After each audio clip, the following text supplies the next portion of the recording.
আসসালামু আলাইকুম। আমি জান্নাত। আমার নতুন একটি ব্লগে আপনাদের অনেক অনেক স্বাগতম। কেমন আছো সবাই? আশা করি খুব ভালো আছো। আমি হচ্ছি এখন ছাদে।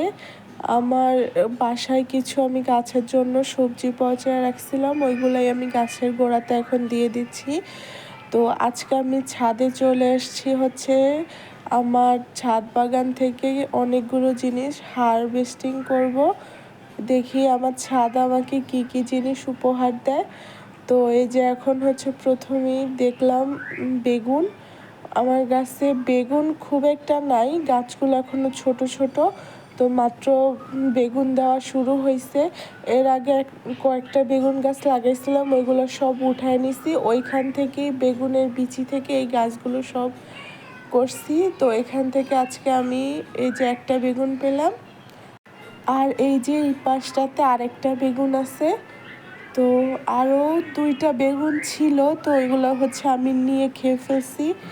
তো এই বেগুনটাকেও এখন আমি কেটে নেব।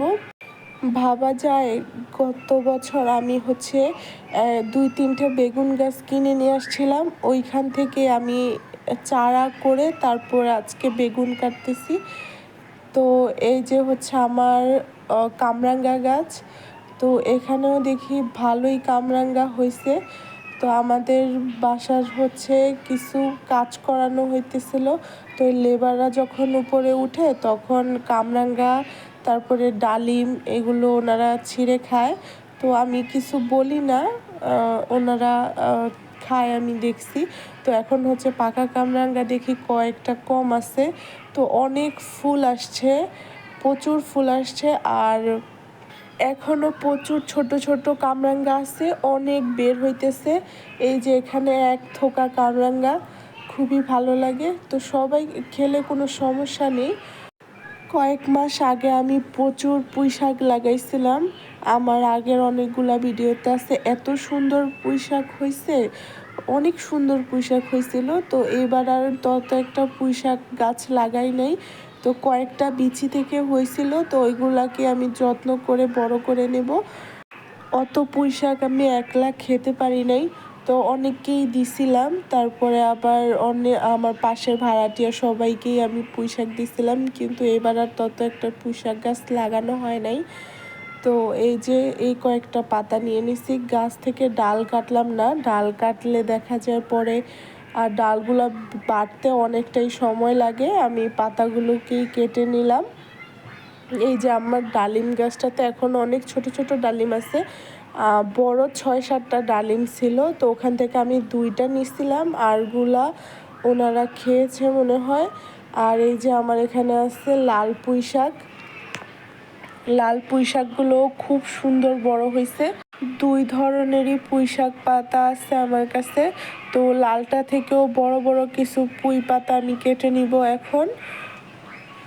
এইটাও গাছটা বেশি একটা বড় হয় নাই, কিন্তু পাতা ভালোই বড় হয়েছে। এক একটা পাতার সাইজ দেখতে পাচ্ছ, খুবই সুন্দর আর খুবই বড় বড়, দেখতেও খুবই ভালো লাগতেছে।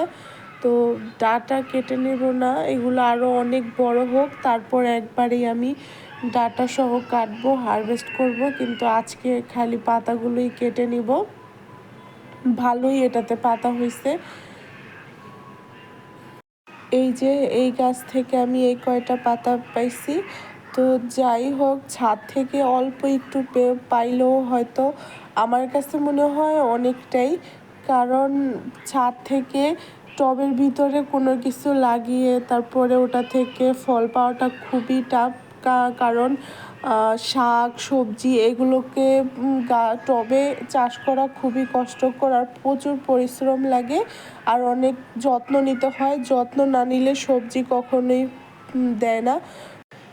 এই যে কতগুলো কলমি শাক হয়ে আছে ছাদে, অনেক সুন্দর তরতাজা, একদম ফ্রেশ। তো এগুলোকেও এখন আমি কেটে নিব। তো আমি হচ্ছে বাজার থেকে যখন কলমি শাক কিনে নিয়ে আসছিল, তখন শাকের যে বাড়তি অংশগুলো ফেলে দিছিলাম, ওইগুলো আমি হচ্ছে আমার ছাদের মুরগিকে খাওয়াইতে নিয়ে আসছিলাম। তখন আমি এই টবের ভিতরে কিছু ডাঁটা এরকম রেখে দিছিলাম। তো ওটাতেই আমি পানি দিছি, দেখি এত সুন্দর কলমি শাক হয়ে আছে। শাকগুলো দেখতে কি ফ্রেশ আর তরতাজা, এত ভাল লাগতেছিল দেখতে। তো এইগুলোকেও তুলে নেব।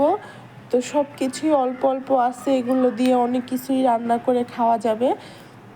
এই যে দেখেন, এখন পর্যন্ত আমি আমার ছাদ থেকে কামরাঙ্গা, 2 ধরনের পুঁই শাক আর কলমি শাক আর বেগুন পেলাম।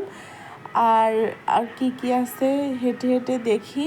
তো এই যে হচ্ছে আমার কচু শাকও খাওয়া যায়, ডাঁটও খাওয়া যায়। তারপর আবার এখান থেকে আমি মাঝে মাঝে লতিও পাই। তো এগুলো আর আজকে নেব না। এখানে হচ্ছে আমার থানকুনি পাতা, এই পাতাটা শরীরের জন্য খুবই ভালো। তো আজকে আর বেশি কিছু কাটবো না, অন্য কোনো দিন কিছু কেটে খাওয়া হয়ে যাবে। তো যা পেয়েছি আজকের মতো আলহামদুলিল্লাহ খুবই ভালো। তো ভিডিওটা আর বড় করব না, আজকের মতো এই পর্যন্ত। সবাই ভালো থাকবেন, সুস্থ থাকবেন, আল্লাহ হাফেজ।